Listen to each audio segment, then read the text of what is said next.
What's up mga kababayan? News That Matters here. Dito sa video natin ngayon ay ating panoorin o pakinggan itong mga nagbabagang balita. Binutata nga ni Atty. Panelo itong si Quimbo at sinabing kabalustagan na lang ang sinasambit nito sa harap ng kamera dahil kitang-kita na pinagtatakpan niya ang mga mali dito sa usapin ng BICAM na talagang sinadya di umanong bigyang blankong espasyo itong dokumento at galing na din kay Atty. Panelo na dapat ikulong itong mga kasamahan ni Kimbo dahil sa binabastos na nga itong konstitusyon. Dagdag pang pambubutata niya na kaya natagalan di umano na magsalita itong sina Kimbo, Tamba at mga kasama niya sa Kongreso para kahit paano magtugma-tugma ang mga kwento. Pero dahil sa pagsisinungaling nga nila ayan, nagkakasalungat-salungat ang script o kwento nila sa harap ng kamera. Pero bagong lahat mga kababayan, huwag niyo po sana kalimutang mag-like at subscribe para updated ka sa mga uploads ko araw-araw. At yun na nga mga kababayan, hindi dapat di wanong mapasa o maaproba itong BICAM sapagkat labag ito sa saligang batas at hindi makatao itong pondo na pinirmahan ng mga iilang kongreso at senado. At comments pa nga ng mga taong taga Marikina na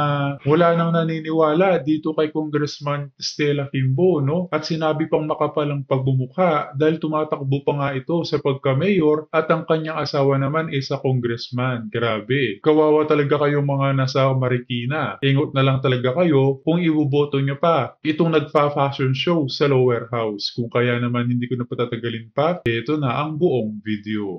Ating pag-uusapan natin itong mga pangunahing mga issue na ating natalakay din kahapon tungkol sa BICAM, controversial na BICAM report ng 2025 national budget. At ang development, abay, nagsalita na itong si Congresswoman Stella Kimbo patungkol sa 2025 General Appropriations Act. Aniya, wala raw problema sa 2025 GAA.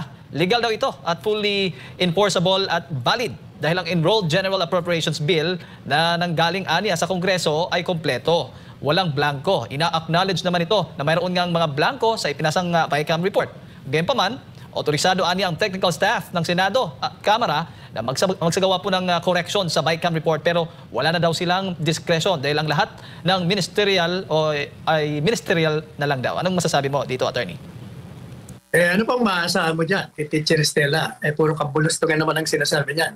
She is a discredited member of Congress.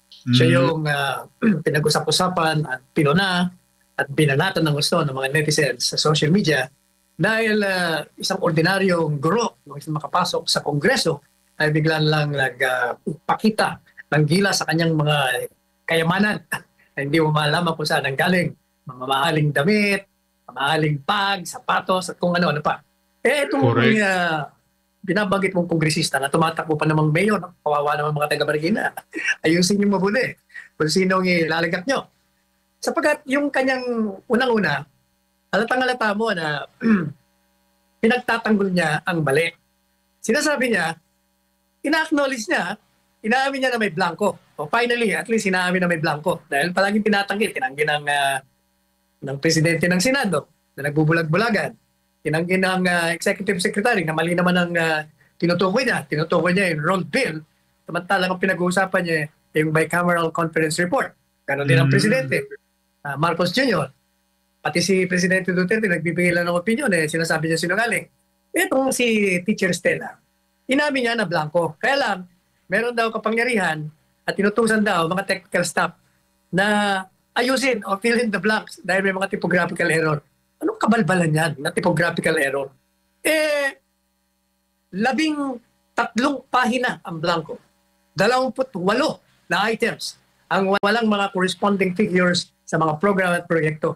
Hindi typographical yan. Sinadya talaga yan. Sinadya.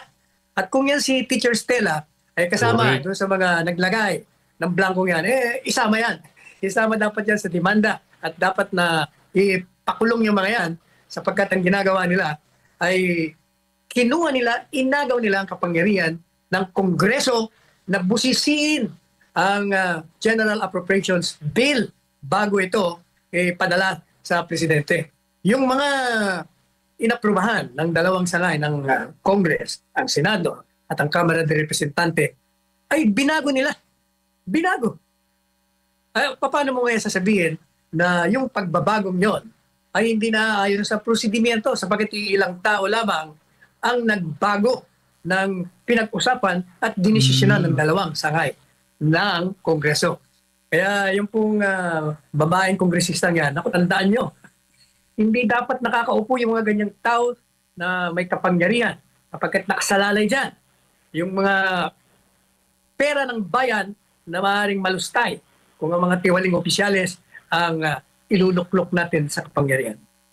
Yes, Attorney. At kung maalala mo nga, noong una, bago ito nagsalita si Congresswoman Stella Kimbo, abay, madalian lamang na ambush interview sana ang hiling ng mga kasamahan natin sa media sa kanya. Mabilisan lang. Yung tanong kung totoo bang may blank items doon sa bicameral report. Abay, ang tagal at tumagal pa ng ilang araw bago ito lumabas, Attorney. Baga hindi pa nakagawa ng script yung ilan sa ating mga netizen. Baka gumagawa pa ng script. Siyempre, kasi pinag-usapan pa nila, ano kayo magandang sagot dito? Masyado ng booking tayo. Nag-uusap sila, pero masama pa rin. Lalong napasama. Inamin mo, pagkatapos ang katwiran mo ay kabulastugan din. O di lalo na, lalong napabaon sila sa kumunoy na kanilang nilikha. Pero, Attorney, itong latest na pahayag ni Congresswoman Stella Kimbo na inaamin niya, ina-acknowledge niya na mayroong mga blanco sa ipinasang BICAM report ay opposite doon sa sinabi mismo ni Senate President Escudero na walang blank items doon sa BICAM report. Paano na yan? Kaya nga, alam mo, yung mga nagsisinungaling, nahuhuli sila sa kanilang mga bibig. They weave. Correct. Yung tawag dito, yung spider. At saka sinong maniniwala, Atty. Panelo, sa isang magnanakaw sa kaban ng bayan? Wala. Noon pa man, kitang-kita na nakilos bangag din ito. At puro paninira din ang ginagawa sa mga Duterte. Partikular na nga kay VP Sara. Diba? Gumagawa ng, yung gagamba. Gumagawa ng web. Kagagawa nila ng kasinungalingan. Nagbabanggaan tuloy lahat ng mga pinagsasabi nila. Kaya yan, kitang-kita tuloy ang ebidensya. Mga sinungaling talaga. Pero, Attorney, yung hinihintay ng ating mga kababayan dito, ano na po yung, sana po sila Speaker Martin Romualdez, si Congressman Zaldico? Wala na yun, di ba?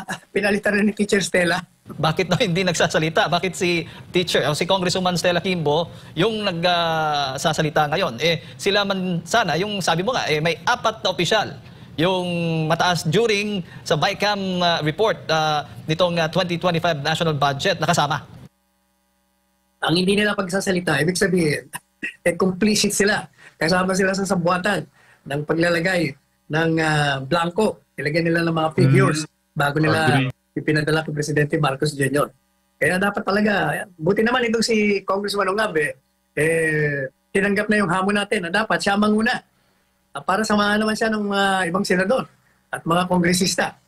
Yung may mga natitira pang prinsipyo para yung mga boses nila na nanahimik ng matagal na panahon. Opo. Attorney, sa tingin mo ba ay may kinalaman itong pagkakadiscovery din? Baga may alam na, baga nag-anticipate na si Congressman Zaldico na posibleng makita, madiscovery itong mga blank items kaya siya umalis, pinaalis doon sa kanyang pwesto as chairman ng House Committee on Appropriations. Kaya yung tinanggal at si Congressman Sandro pa ang nag-motion dyan. Yun ay reaksyon sa naganap na napakalaking rally sa Luneta Grandstand. Yung 1.8 million na dumating na pinangunahan ng Iglesia ni Cristo. Kasi napakalaki yon. At tandaan mo, bago ginawa nila yon, pinag-uusapan na yung budget na yan. At una pa riyan, mga ilang linggo ang nakakaraan, si VP Inday Sara, binulgar na yan. Na yan si Saldico at si Martin ang siyang nagdidesisyon kung ano, ang budget ng mga departamento. Hindi ba? Kaya para ipakita ng administrasyon na nakikinig sila, kasi maggrabe na ang banat sa kanila sa social media, tinanggal nila yan. Kaya lang, ang pinalit naman, isa pang worse na lawmaker. Attorney, ayon po kay former Budget Secretary Wendell Avisado, kilala po niyo ito, hindi raw pwede na magkaroon ng enrolled bill kung ang pagbabasihan ang BICAM report na kinulang ng datos, hindi rin anya pwedeng ibigay sa technical staff ang pagpuno sa mga kulang sa panukalang budget po. Anong masasabi mo dito, Attorney? Hindi ba yun ang kahapon pa natin diniscuss yan? Sinabi natin na ang saligang batas maliwanag. Bago ka magpasa ng batas, kailangan papasok yan sa dalawang sangay. Magkakaroon sila ng deliberasyon sususuyin nila, magdidebate sila, bubusisiin nila.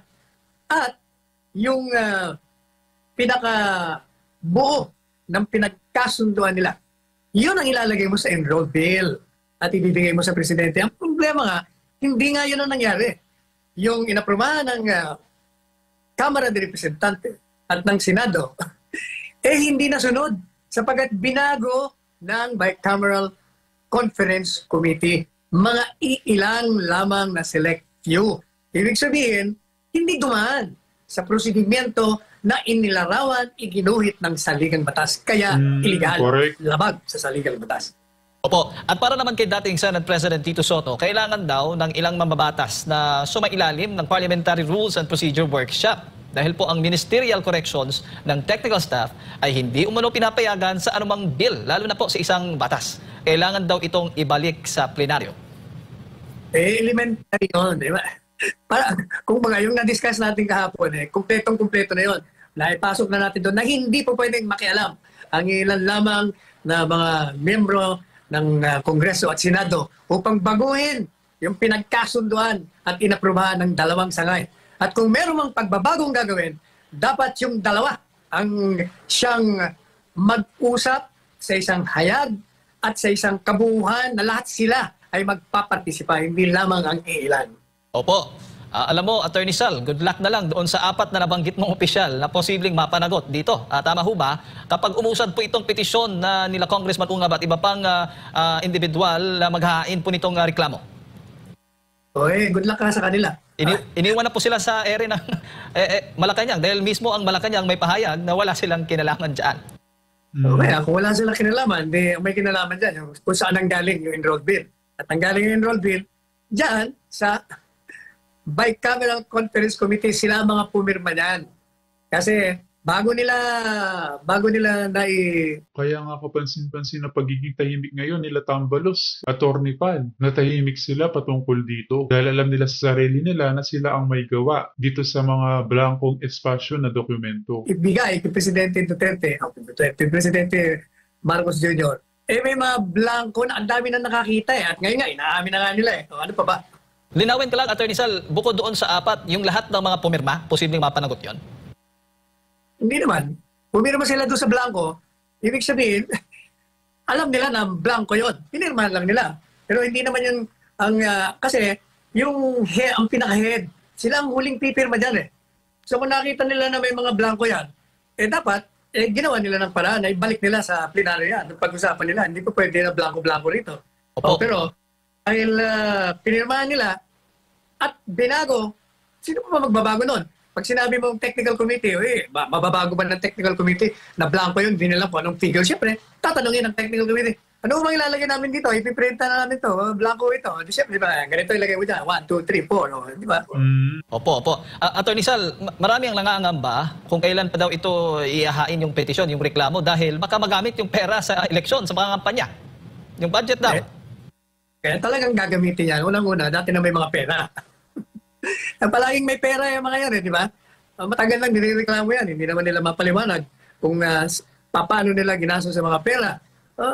Kaya ito si Congressman Ungab, dahil nangako na magpapail na siya, ipail na agad.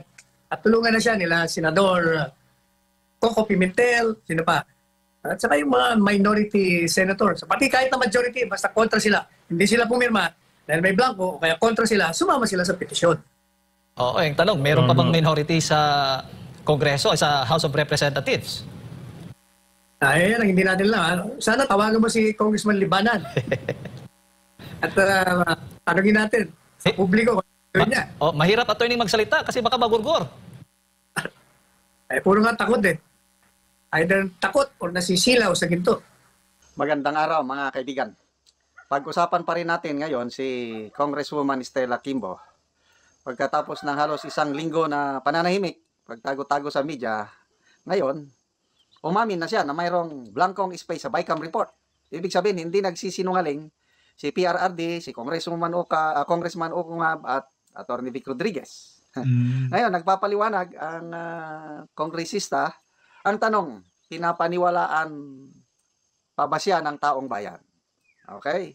pwede kang magpaliwanag kasi sabi niya wala daw irregularity doon. Pwede daw 'yon na allowed daw ang mga technical staff to make fill in the blanks correction. Tanong, taong bayan, naniniwala ba kayo sa sinasabi ni paliwanag ni Congresswoman Castro? Okay, ito, panoorin natin. Pakinggan natin tong balita ng GMA Integrity News. Tapos, babasahin natin ang mga comments tungkol dito. Nako, kawawa si Congresswoman Kimbo. I don't know kung nakakatulog pa ba siya ng mahimbing dahil sa kontrobersya na ito. House Appropriations Committee Acting Chairperson Stella Kimbo na may mga blanco sa inamin. report ng 2025 national budget pero wala na sa enrolled bill na nilagdaan ng Pangulo. Higit pa niya, kahit may mga blanco ang report, ay tukoy na ang pondo sa lahat ng items sa budget bago pinirmahan ng mga BICAM member. Nakatutok si John Fernanda. Totoong may mga blanco sa BICAM report ng 2025 national budget na ipinasa ng Kongreso. Ayon yan mismo kay Marikina Representative Stella Kimbo, acting chairman ng Appropriations Committee ng Kamara. But you acknowledge po that there are blanks na po doon sa BICAM report na pinirmahan ng BICAM at hinanipay nila. Yeah, so notwithstanding any typographical errors or any adjustments that are needed as a result of amendments, ay authorize naman po ang technical staff ng both House and Senate to make all of these necessary corrections. Pero sabi ni Kimbo, kahit may mga blanco, tukoy na ang pondo sa lahat ng items sa budget bago pa pirmahan ng BICAM members ang BICAM report. Otorisado raw kasi ang mga technical staff ng Kamara at Senado para gumawa ng anyay correction sa pondo batay sa omnibus motion na ito na nasa BICAM report.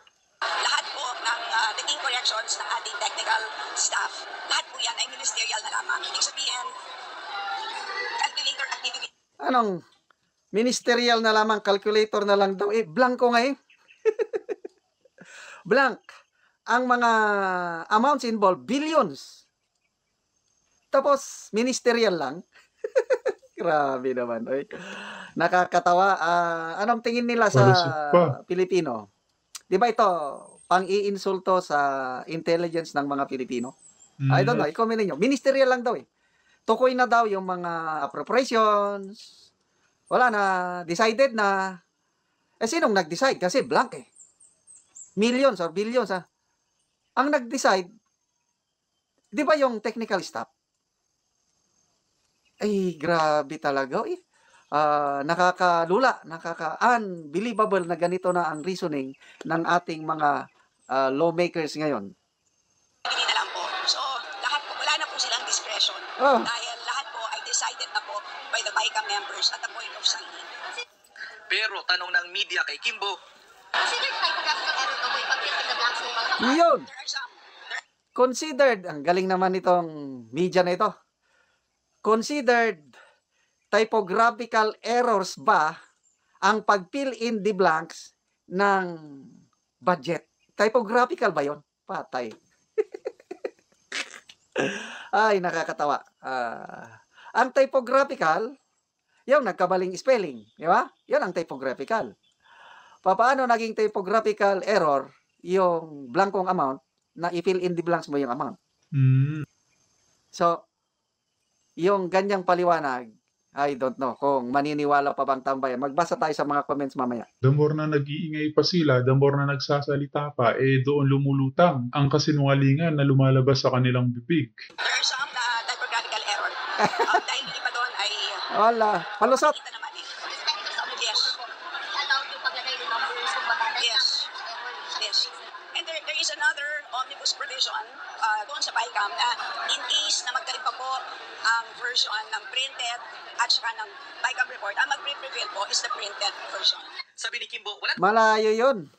Yung magkaiba kasi. BICAM report, yun po ang basihan ng enroll bill.